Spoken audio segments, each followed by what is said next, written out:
On vous l'avait déjà présenté fin mai en avant-première, le Xiaomi Mi 8 est le nouveau haut de gamme du constructeur chinois.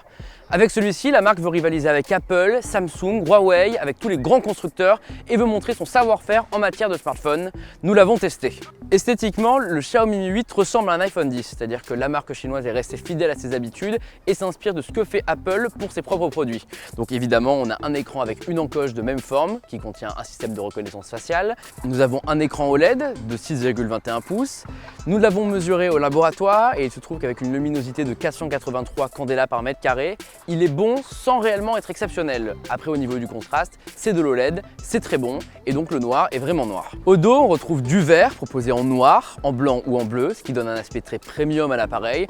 Ses bords sont légèrement incurvés de manière à être arrondis en main. C'est très agréable et ça prouve le savoir-faire de Xiaomi qui a énormément fait de progrès en quelques années. Et les connaisseurs d'Apple le remarqueront, la caméra est placée de la même manière que sur un iPhone 10. Pour être tout à fait franc, on a même essayé de mettre l'iPhone dans la coque du Xiaomi Mi 8 et ça rentre. En dehors de son aspect luxueux, le Xiaomi Mi 8 est avant tout un smartphone haut de gamme comparable aux meilleurs appareils Android du marché. C'est-à-dire qu'à l'intérieur, on retrouve le processeur Snapdragon 845 de Qualcomm, 6 Go de RAM et l'appareil est tout simplement hyper puissant. Que ce soit dans les jeux, dans les applications, il n'y a jamais aucun ralentissement, tout s'ouvre très rapidement et l'appareil peut même se vanter de rivaliser avec le OnePlus 6, notre meilleur appareil au classement. Cependant, la surcouche de Xiaomi Mi 8 n'est pas pour tout le monde puisqu'elle reprend tous les codes d'iOS et elle dénature un petit peu trop Android selon nous et ça a tendance à ne pas toujours être très agréable. Petit exemple, l'encoche qui n'est pas forcément très bien gérée par Mi 8 aujourd'hui. Dans certaines applications, des pubs apparaissent et le petit logo croix qui permet donc de quitter cette publicité se trouve dans l'espace caché par l'encoche.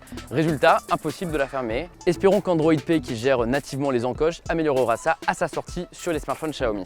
Une des fonctions mises en avant par Xiaomi avec son Mi 8, c'est la reconnaissance faciale inspirée du Face ID d'Apple. Là encore, la marque ne se cache pas puisqu'en Chine, elle l'appelle même le système Face ID. En Europe, ce n'est pas possible puisque Apple possède la marque. Le système est un petit peu différent avec le Mi 8 puisqu'on ne projette pas des points sur le visage mais un capteur infrarouge seconde juste l'appareil photo, ce qui fait que la reconnaissance faciale se fait de jour et de nuit. Et si vous voulez savoir si ça va vite, ça va très vite, c'est-à-dire que à part le OnePlus, nous n'avions jamais vu un téléphone déverrouillé aussi rapidement avec un visage. Autre point fort de ce Xiaomi Mi 8, son autonomie qui défie toute concurrence. Alors il n'a qu'une batterie de 3400 mAh, ce n'est pas énorme comparé à des appareils comme le Galaxy Note 9 que nous venons tout juste de tester et ses 4000 mAh, mais malgré ça, nous avons 14h15 d'autonomie polyvalente selon nos mesures, ce qui fait du Xiaomi Mi 8 un des smartphones les plus endurants du marché, donc là aussi on est impressionné. Et puis passons à l'appareil photo. Avec le Mi Mix 2S, Xiaomi avait déjà fait très fort et avec le Mi 8, ça nous semble encore mieux.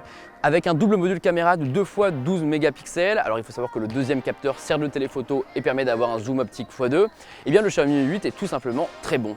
En jour, rien à dire, il approche le niveau des appareils Samsung, des appareils Huawei, c'est-à-dire qu'il y a un nombre de détails incroyable, les couleurs sont magnifiques. Par contre de nuit c'est un petit peu plus compliqué, il a tendance à mal gérer la lumière même s'il s'en sort mieux que beaucoup d'appareils. Et en vidéo, on est un petit peu déçu, il y a un manque de stabilisation et les vidéos ne sont pas toujours exceptionnelles. Puis dernière particularité du Xiaomi Mi 8, un GPS double fréquence. Alors vous vous demandez à quoi ça sert? Tout simplement en fait il y a 2 GPS dans l'appareil, ce qui permet quand on est sur des routes étroites avec plusieurs voies de mieux localiser le smartphone et de moins se tromper. Alors en fait c'est surtout utile au marché chinois puisque en Chine il y a des grandes rues où parfois le nombre de voies est incalculable et donc les GPS de smartphone ont tendance à se tromper. À Paris on a un peu essayé, sincèrement il y a une différence, il faut reconnaître que c'est un petit peu mieux quand le double fréquence est activé mais ce n'est pas non plus révolutionnaire. Faut-il acheter le Xiaomi Mi 8? Alors première information, son prix, il est vendu à partir de 499 € pour 6 Go de RAM et 64 Go de stockage. Autrement dit, c'est un rapport qualité-prix presque imbattable. Pour 50 € de plus, vous pouvez avoir une version équipée de 128 Go de stockage. Bref, encore une fois, Xiaomi casse absolument tous les prix et propose un appareil d'une qualité remarquable. C'est un coup de cœur pour la rédaction de 01net.